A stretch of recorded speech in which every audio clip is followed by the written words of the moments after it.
दोस्तों नमस्कार, मेरा नाम है अर्जुन राय और आप देख रहे हैं अपना पसंदीदा स्वराज समाचार। आज मैं किराकत के शिवरामपुर खुर्द में हूं और आखिर किराकत में जौनपुर से चल करके स्वराज को क्यों आना पड़ा, यह सवाल बड़ा दिलचस्प है। यदि मैं कह दूं कि रवि किशन ने ही किराकत का ठेका नहीं लेकर के रखा है कि पूरी दुनिया में अपने समाज का नाम या अपने क्षेत्र का नाम रोशन किया जाएगा, तो शायद ज्यादती नहीं होगी। मैं कह दूं यहां से कोई गांव का रणजी क्रिकेट प्लेयर गोवा की टीम से बन जाए तो शायद ये ज्यादती नहीं होगी। लेकिन इन दोनों नामों को यदि मैं शिवरामपुर खुद से छोड़ दूं तो कुछ एक ऐसे लोग हैं जिन्होंने अपनी सफलता का एक झंडा और यूं कह सकता हूं कि लोहा मनवाया है। मेरे साथ आप दाहिने दे सकते हैं कि यश प्रताप सिंह है और ये शिवरामपुर खुर्द से ताल्लुकात रखते हैं। आखिर वजह क्या है जिस वजह से आज यश प्रताप सिंह से स्वराज को मुखातिब होना पड़ा? दरअसल यश प्रताप सिंह ने आईआईटी के एग्जाम को क्रैक किया है। आइए कुछ सवाल करते हैं यश से। सबसे पहले स्वागत, लेकिन स्वागत के साथ एक सवाल यही मैं रसीद करता हूं।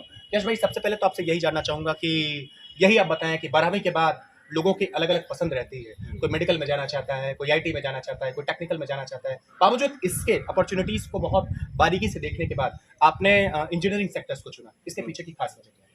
इसके पीछे की वजह यही थी कि मुझे मैथ्स शुरू से पसंद थी और मैथ्स जो है इंजीनियरिंग का बहुत ही इंपॉर्टेंट पार्ट होता है। तो क्योंकि मुझे मैथ्स पसंद थी तो मैंने मतलब उसके लिए पढ़ाई करना स्टार्ट किया और मुझे बाकी मेरे टीचर्स ने भी रिकमेंड किया और फिर मैं करता गया तो मुझे मतलब उसमें भी अच्छा लग रहा था, समझ में भी आ रही थी चीज़ें और मुझे रिग्रेट नहीं है, मतलब सेटिस्फाइड हूँ। यही यश की कीर्ति को थोड़ा और उज्जवल करते हैं और आकाश की ऊंचाइयां देते हैं। आपसे यही दूसरा सवाल मैं बड़ा दिलचस्प ये भी जानना चाहूंगा कि जो तैयारी आपकी रही है, जो आपकी शुरुआती पढ़ाई रही है, जो बुनियाद रही है, जो नींव रही है, वो कहाँ से, आपकी पढ़ाई कहाँ से शुरू हुई और कहाँ तक हुई?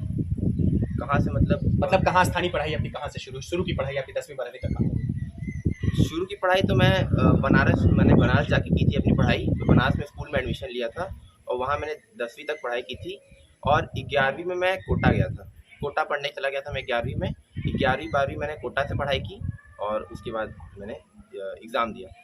आईआईटी में बहुत उम्दा रैंक आपकी आई है, बहुत कमाल का कौशल है आपका, वाक्पटुता भी बड़ी बेहतर है। आप देख सकते हैं कि इस समय मैं रतनपुर में उस परिवार के साथ जुड़ा हूँ, शिवरामपुर खुर्द में, जहाँ परिवार में हर एक शख्स शिक्षक है। यहाँ कोई प्रबंधक है, यहाँ कोई शिक्षक है, कोई बनारस में पोस्टेड है तो कोई यहीं स्थानीय कॉलेज को चला रहा है। आपसे दूसरा एक और सवाल जरा मैं जानना चाहूँगा कि निश्चित रूप से बहुत संघर्ष रहा है। अटेम्प्ट आपका कैसा रहा और कितना लंबा संघर्ष रहा सफलता को प्राप्त करने में? 2 साल का संघर्ष तो बिल्कुल रहा ही है क्योंकि 2 साल की तैयारी की थी अच्छे से। उसके पहले भी सपना था तो उसके पहले भी तैयारी थी, लेकिन पिछले 2 साल में ज़्यादा संघर्ष हुआ है और पिछले 2 साल की तैयारी को मैं सब ज़्यादा मानता हूँ। पर ऐसे 3-4 साल से रहा है सपना, तो तैयारी तब से ही थी, 4 साल पहले से। एक चीज़ और यश भाई आपसे जानना चाहेंगे, चूँकि पिताजी बिल्कुल दाहिने तरफ हैं। आप देख सकते हैं कि पिता बाबा हैं। बाबा एक वटवृक्ष की तरह होते हैं, किसी परिवार को ये शख्स सींचते हैं और यकीनन बड़ी ज़िम्मेदारी के साथ इन्होंने इस पूरी की पूरी नैसर्गिक व्यवस्था को आगे बढ़ाया है। आपसे ज़रा जानना चाहूँगा कि किसका मोटिवेशन रहा आपको? किससे आप प्रेरित रहे?